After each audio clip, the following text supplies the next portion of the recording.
For every refugee child living in Uganda, education is their only hope for a better life as returning to their country remains uncertain. But what about child-aided families who fled from war without their parents? In this report, I met with child-aided families from South Sudan living in Kiryandongo refugee settlement.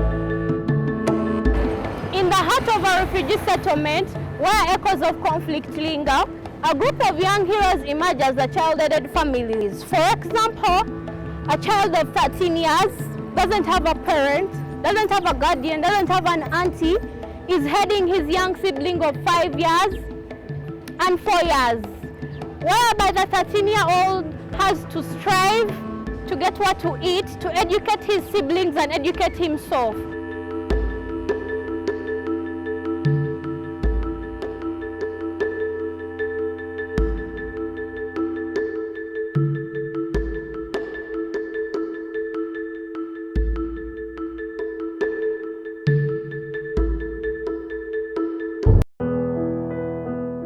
My family, they left.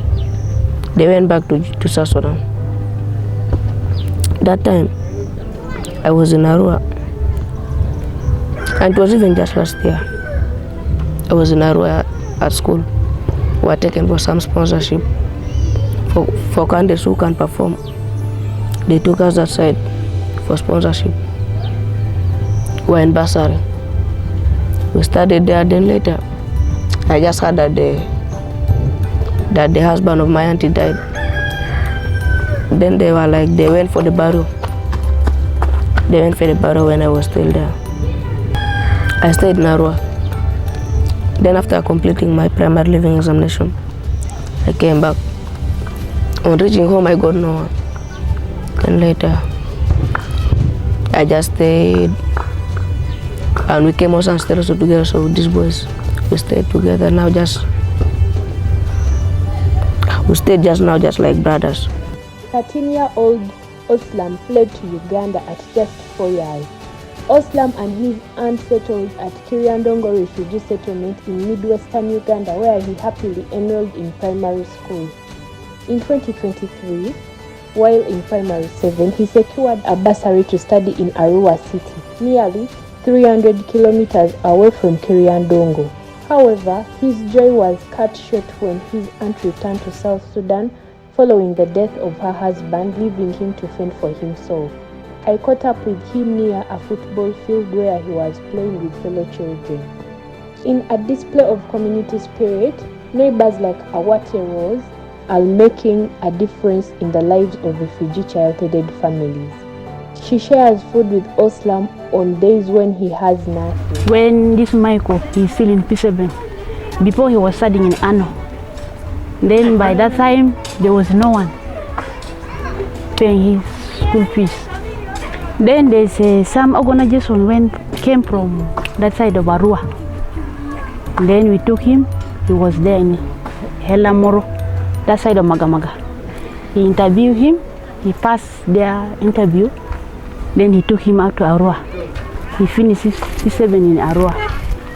Then by the time when he came back, he found there's no one at home. The auntie went to South Sudan, then Michael is alone. 14-year-old Akisi Peter lost his parents when war broke in eastern equatorial region of South Sudan. He fled to Uganda with only the clothes he was putting on.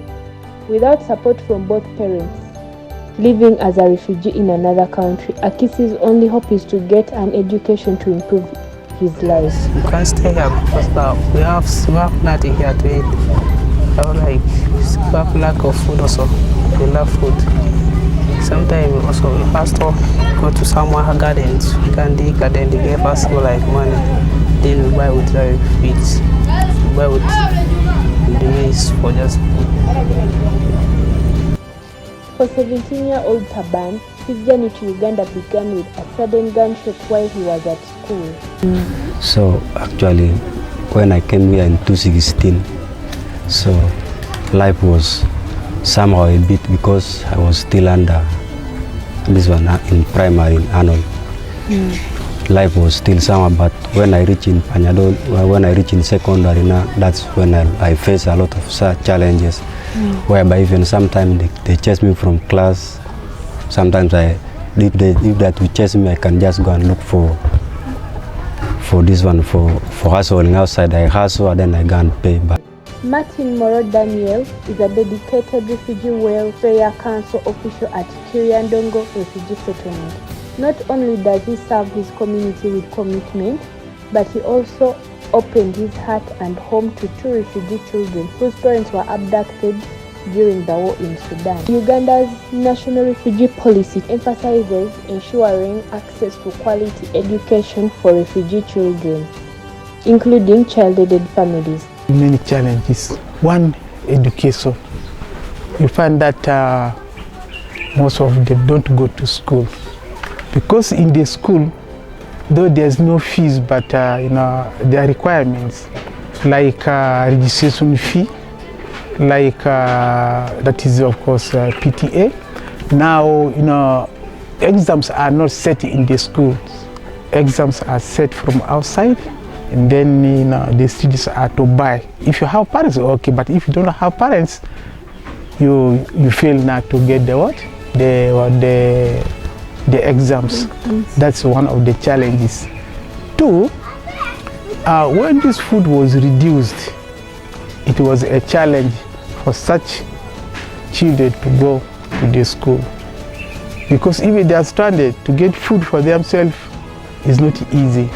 When the ration is over, you find that now they move around looking for food, and even I'm worried their future will not be clear, because bringing a child up, in most cases for us, the first thing is food. So this is a challenge to these children. However, parents are expected to provide some requirements like uniform, books, exam fees, and also contribute to the Parents Teachers Association (PTA). Then what happens to refugee child-aided families with no parents to rely on? Moro called on developmental partners to give refugee children education, special consideration, and unlock their full potential. The COVID-19 lockdown worsened the situation for child-aided refugees, and according to Andama John, the local council 1 general secretary of Boyale in Kiryandongo Refugee Settlement, many of the children ended up as teenage parents. Andama confirms Awate's concern that refugee child-headed families struggle with lack of food and basic needs. Of course, a child-headed family must have more challenges than any other thing, because one, this is a child heading a family.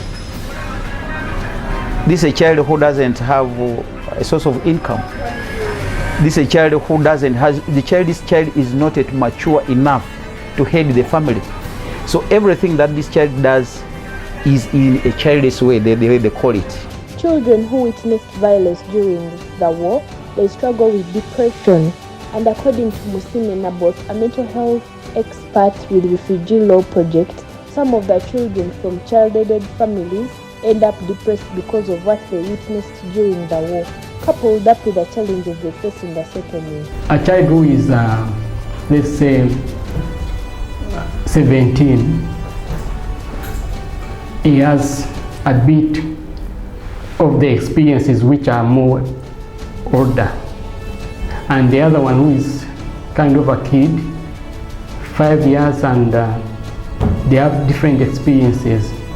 This one who is 17 or 15, 16, he has witnessed a lot of the issues on the way coming.